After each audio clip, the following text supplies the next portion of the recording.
Hey yo, what's good though? Soul here, and welcome back to the story mode.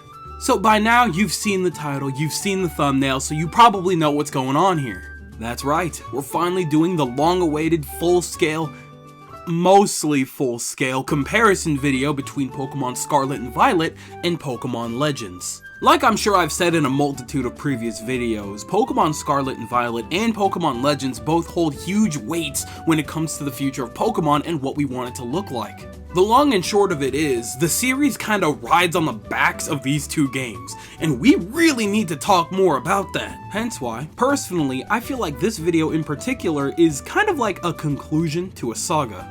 Obviously, part 1 being my Legends review and part 2 being my Scarlet and Violet review.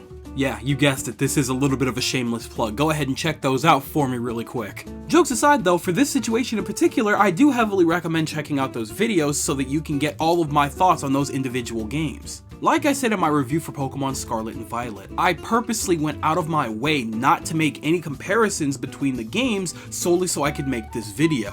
For one thing, I didn't want to take away any of the focus from Pokemon Scarlet and Violet's review in of itself, but there's also the fact that in reality, these games were in development around the same time. I'm sure that while the teams that were developing these games were cross-referencing one another at some point, it's really hard to say what one game should have had in comparison to the other given the times that they had to develop and before they were released. I'm sure that a majority of us have finished these games at least more than once by now, so I think that now is a better time than any to do a comparison. I also wanted to have this conversation before the DLC inevitably comes out for Scarlet and Violet because, let's be honest, Legends got completely shafted in terms of extra content that it absolutely deserved. And if we know anything from 8th Gen, it's that the DLC could possibly have an insane turnaround when it comes to how people feel about Scarlet and Violet. So, I want to talk about this well before we have that shift. So, with all that being said and everything out the way, which of these is the superior game? If Game Freak themselves waltzed up and held a gun up to my head and asked me which of the two is the definitive and better step for the rest of the series, which one would I choose? I've been on the fence for a little while now, believe it or not. There are times where I'm certain that Legends was the one, but there are other days where I'm positive that Generation 9 had something just a little more special. So, to help me decide a little bit, I went ahead and separated this entire discussion into categories. I'll be comparing both of these games in every category going forward. And, on top of this, I'm adding a point system.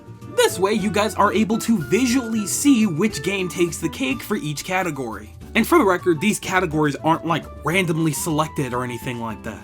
These are personal things that I look for when jumping into a brand new Pokemon game. So I guess next time we get a new Pokemon game, just know that these are usually the things that I'm looking for. So, now that everybody's up to speed and we know exactly how we're going to be doing this, which is the superior game? Pokemon Scarlet and Violet or Pokemon Legends? Wow, it's so weird to be saying that a year after Pokemon Legends. That's so odd. Naturally, the first category that we're going to be diving into is graphics. The first thing that anyone, or at least most people, will notice regarding any game they ever decide to pick up is its graphical style. This is something that the Pokemon series has been struggling with ever since their transition to 3D. That issue very clearly still holds up today. In this section specifically, I'm looking into how the graphics felt to me and if it at all affected my experience. Now, like I've always said, the graphics in a video game are not the most important part. You could have the ugliest looking game on planet Earth, but if it's fun,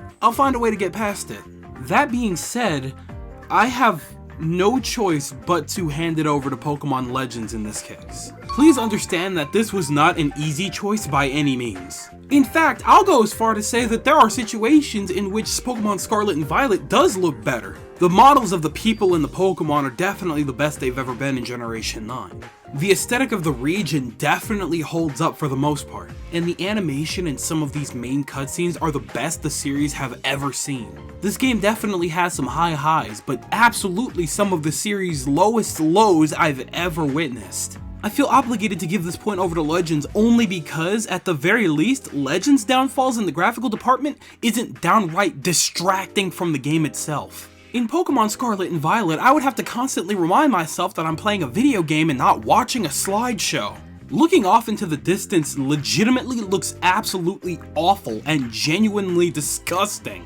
When you first open up the game and you see that cutscene of Pokemon flying over and racing across the field, the field looks ugly. It all looks so ugly. And speaking of racing across the fields, whenever I would move around the field, I would always constantly get stopped and completely distracted by apparently what's called texture warping when it comes to any rock in the overworld. It's so ugly. It's disgusting.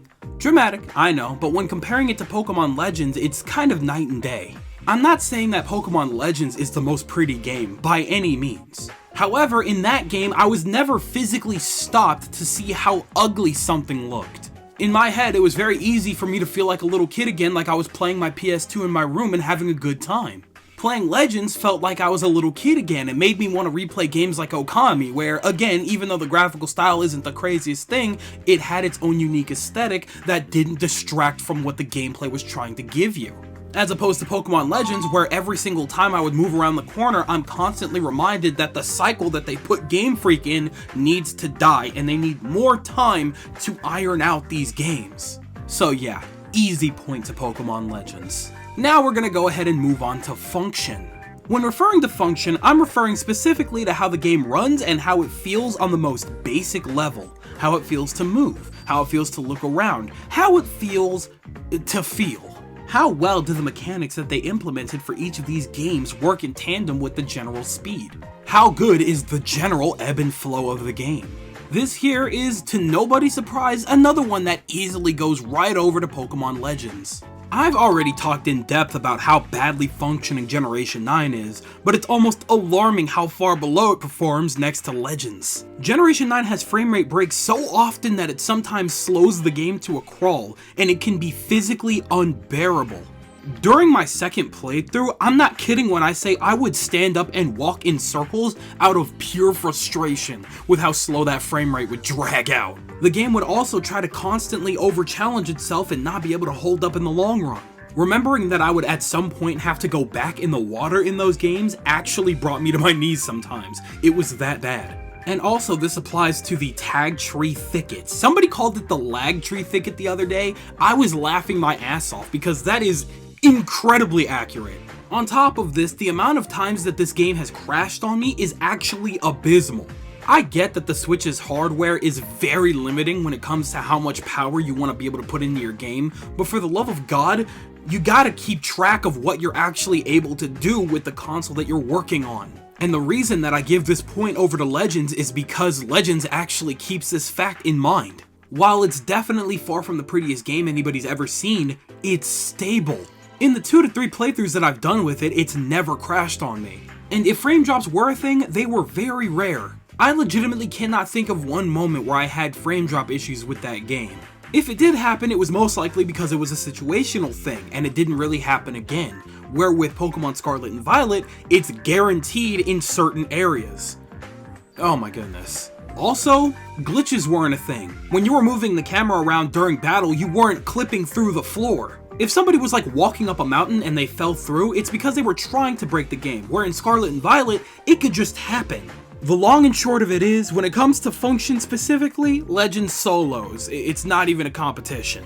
For the sake of not drudging on here, we should probably go ahead and move on and start talking about the gameplay. Ah yes, the gameplay. This is a pretty weird one to throw in here, isn't it? Under normal circumstances, when you put any Pokemon game side by side, you usually expect pretty much the exact same thing. It's your tried and true turn-based RPG with its typical mechanics of manipulating typing differences to gain the advantage in battle. So I guess what it boils down to in this situation specifically is what aspects of the games make that loop easier to get into, more bearable. This one may actually shock you, but this is another one that I'm gonna have to go ahead and give over to Legends. Now, I made this choice for a couple of reasons. One is, like I said a moment ago, because the game is just more generally bearable to get through than Scarlet and Violet.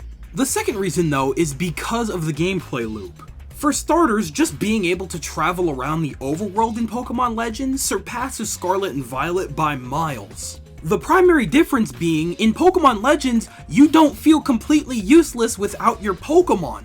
Just simply having the power to dodge roll and sprint adds so much more to a Pokemon game than I ever thought possible.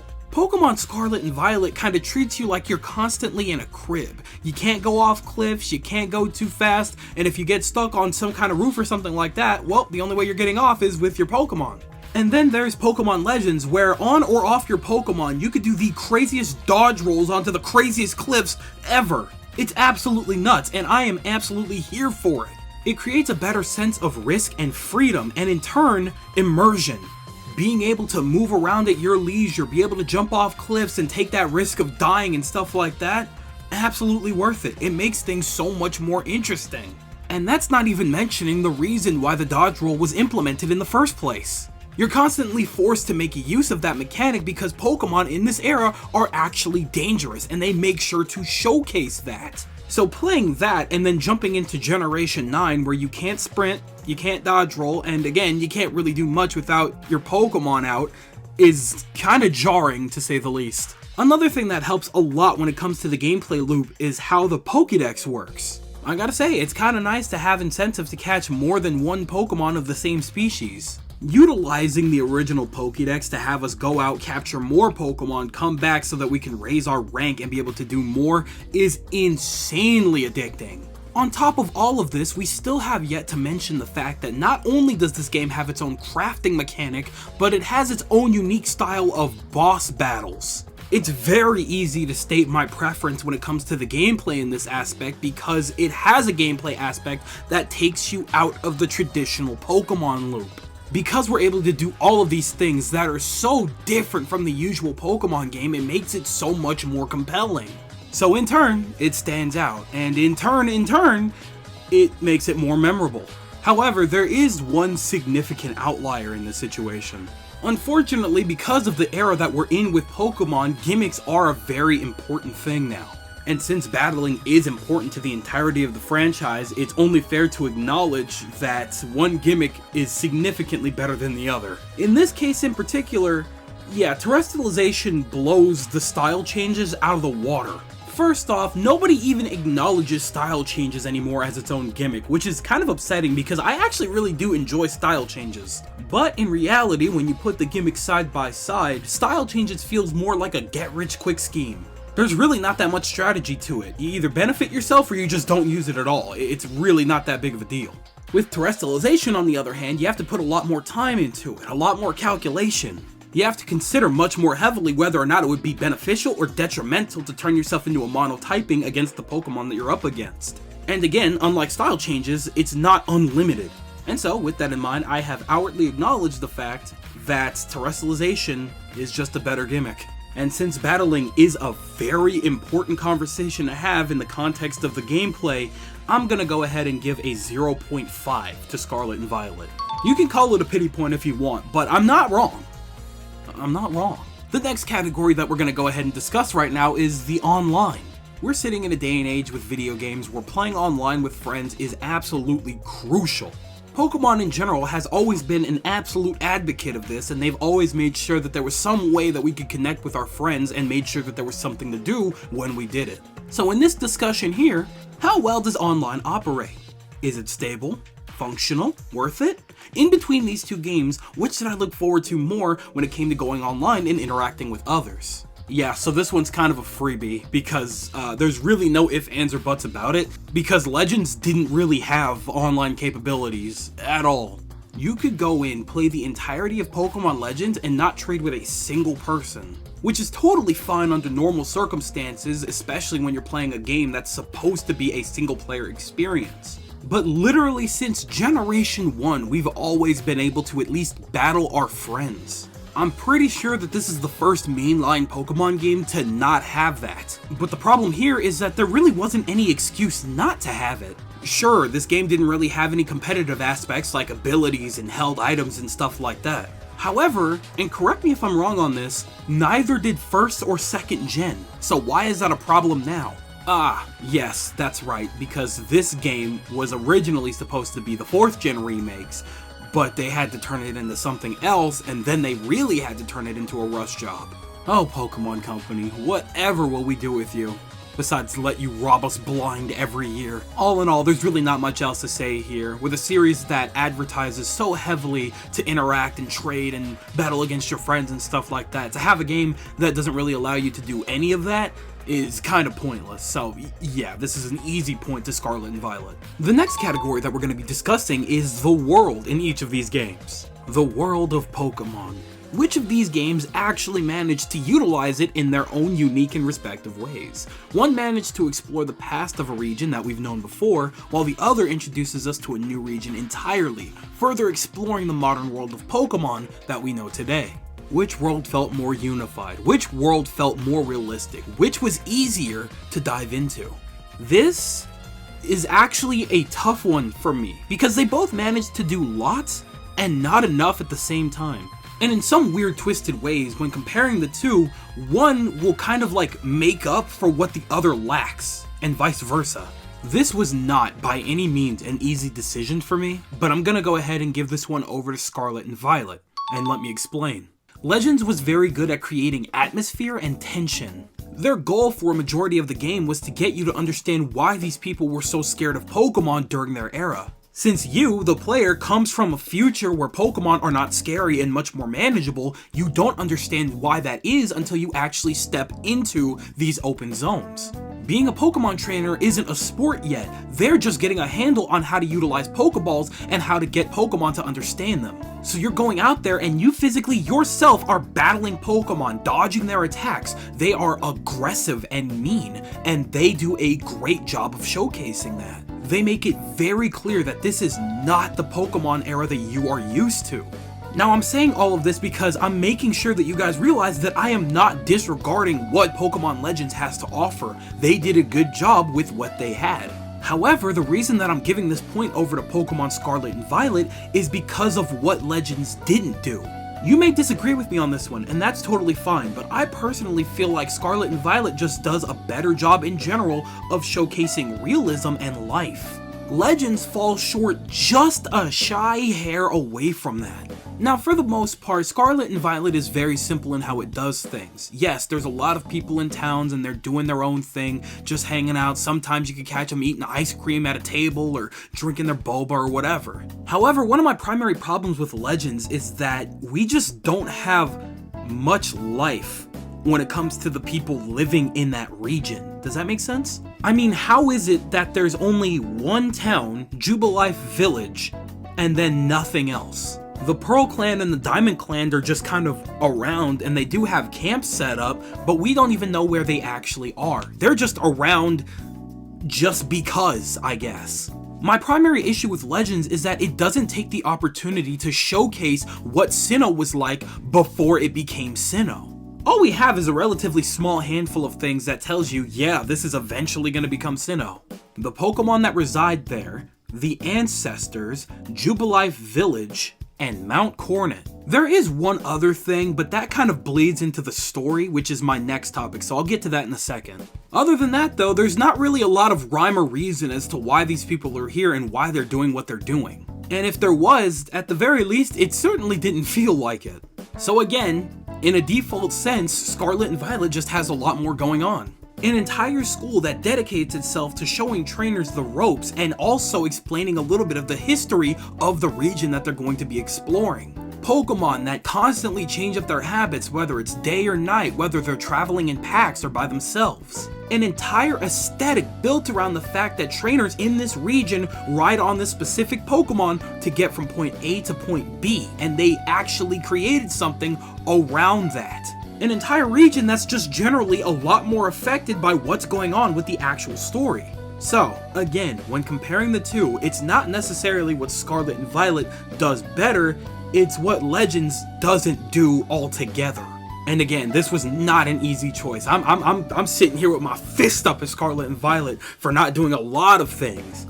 But I gotta bring that right over to Legends because they did a lot less. But getting away from that, especially because I mentioned it earlier, we do have one more category to discuss, and that is the story and characters. And yes, I did put those two things together because they kind of go hand in hand. And I'm just saying, the better written the characters are, the more likely that the story is going to turn out better as well. So anyway, you get the gist of it. One of the most important aspects of any RPG is its story. What else would there be to keep us going outside of the gameplay? Now, of course, this is Pokemon that we're talking about, and we know for a fact that they've really never been all that great at handling their stories, but they do have their moments. Of the two that we were presented with within the last year, which of them had the better story, the more compelling cast, the overall more engaging plot lines? This choice was stupid easy. I'm sure you already got a hint of this when we were talking about the previous category, but this is an absolute slam dunk for Scarlet and Violet. This was also an easy choice because Legends falls short in every aspect of the story and its characters. Especially because it had such a compelling concept. You, the player, from Diamond and Pearl, was warped back in time to help save the world, specifically Sinnoh, from whatever was going on during that era, summoned by God itself. The issue here is that it completely drags out, doesn't meet any expectations, and leads absolutely nowhere. The most ironic part of this game is the title itself, Pokemon Legends Arceus. The only times Arceus is brought up, mentioned, or met is at the very beginning of the game and at the end of the post-game. Arceus itself has nothing to do with anything in this game. At all. On top of that, the story in of itself doesn't connect itself to anything. The only thing that actually kind of makes any sort of sense is the Galaxy team. They wanted to find a place to settle down and research Pokemon. That's fine, they found their place. What doesn't make any sense is them constantly playing middleman to the Diamond Clan and the Pearl Clan. Neither of them do literally anything, and during the trailers they gave off this vibe that the tiniest little setoff could put them at war. But holy shinks, that could not be further from the truth. The only people that care about the Diamond and Pearl Clan rivalry is the leaders themselves, and even then, they just bicker when they're in the same place. That's it. There's nothing more to that. It's never explained why Mount Coronet was acting up. It's never explained why these Pokemon were going out of control the way they were. It's never explained why Arceus couldn't do anything to deal with Palkia and Dialga itself, and just waited for you to do it. There's no rhyme or reason for anything that happens in this game. And that plays into its characters too, because unfortunately 90% of this cast is completely underutilized. The leaders of the Diamond and Pearl clan just bicker and argue and follow you around the entire time. Useless. The quote-unquote wardens don't do anything outside of just simply watching their respective Lord Pokemon. And then something does happen, and then they're completely incapable of doing anything about it until you show up. And then any other character that had anything interesting going on, like Maya and Arezu, had absolutely nothing to do with the main story at hand. At all. Mai floats around doing whatever she's doing, and Arezu becomes an extremely expensive hairstylist. Meanwhile, Pokemon Scarlet and Violet is kind of the polar opposite. You meet this super compelling cast of characters that all have their each individual stories going on. Each of them with their own missions and goals to accomplish. I mean, obviously besides like Nimona, she's just there to traumatize you. But you have all of these different stories and scenarios that eventually intersect and become some big grand finale. And by this point, these characters have learned, they've grown, and they've come to understand each other just a little bit more. This story gives a reason as to why things are happening the way they're happening and why you were chosen to assist in helping stop that. Now, this is by no means the strongest Pokemon story ever told. Far from it. But I can easily say that it is absolutely up there with the better ones. Something that Legends can't even fathom. And so, with that being said, this is an absolute easy point that goes right over to Scarlet and Violet when it comes to its story and characters. Now, I did have one final category here, but I'm not sure how I feel about this one anymore. The last category that I wrote down was my preference when it came to the overall experience between these games. Which experience hooked me the most? Which game brought me the most joy? Which of these two justified the $60 that I spent on them? Now here's the thing, both of these games had a lot of ups and a lot of downs. But what kind of makes me not really want to go through with this final category is the fact that both of these games are damn near polar opposites. In one aspect, where one game was weak, the other was significantly stronger. And so, despite what the counter may say right now, because I'll be honest, at this point in time, I have not been keeping track, with this category in particular, there's kind of a weird even split. That being said, I know that this is a little bit of a cop-out, but both of them get a point in this regard. The more I talked about both of these games during this video, the more I realized that I enjoyed them both for very different reasons. But regardless, I did add a point system, so let's go ahead and see what that says. Oh my god, this feels so wrong.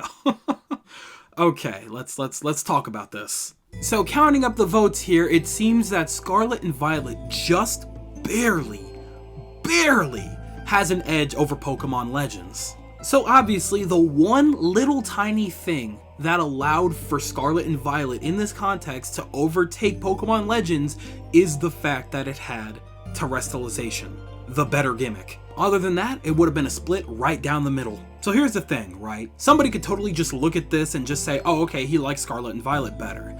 But is that really the case here? Its gameplay still sucks in comparison to Legends. It has a much better story, but it doesn't function nearly as well. So what's the takeaway here? It's really funny. When writing the script, it was intended to either just bash on one game or the other for their shortcomings. But in the midst of recording it, it has really evolved into so much more than that. Talking about it out loud to you guys has really helped me understand where these games sit with me. It's very easy to separate both of these games and really point out their flaws and positives in a separate light. Simply because those spotlights, positive or negative, are so much brighter and easier to pay attention to. However, like I've been saying for the past year now, both of these games hold so much more weight than any other Pokemon games before them. Both of these games hold so many great elements that if we were to take the best parts of both of these games and put them into the next game in some way, shape, or form, we could have the ultimate, true first step into a new Pokemon game that we never thought we would ever see. Both of these games are able to actually learn from each other's mistakes, and if we were to bring both the teams that were making these games together and put that all into one big possible effort for the next Pokemon game, I'm telling you, that is a Pokemon game that would change everything. I wholeheartedly believe that both of these games are good in their own respective rights. There's no such thing as a flawless game. Anything that we play is going to have its own set of issues. The problem that we have with Pokemon is them not learning from previous mistakes all the time. So the fact that both of these games are exact opposites is absolute, undeniable proof as to what happens when you separate the brain. Take the time, allow these teams to come together, understand each game, understand each mistake that they made, understand the positives that they created, and let them create something together that could make something magical. I'm telling you, man, there's something special here. Will that actually happen? No, I highly doubt it. Unfortunately, as the highest grossing fiction in the entirety of the world, I don't see them having any reason to let that happen. But if they do, I think we're in for a very, very special time with this series. But that's just my take on it, and take that as you will.